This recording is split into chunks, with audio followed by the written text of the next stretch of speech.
بالله من الشيطان الرجيم. بسم الله الرحمن الرحيم.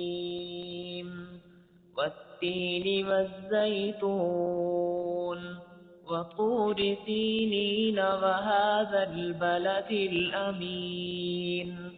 لقد خلقنا الإنسان في أحسن تقويم ثم رددناه أسفل سافلين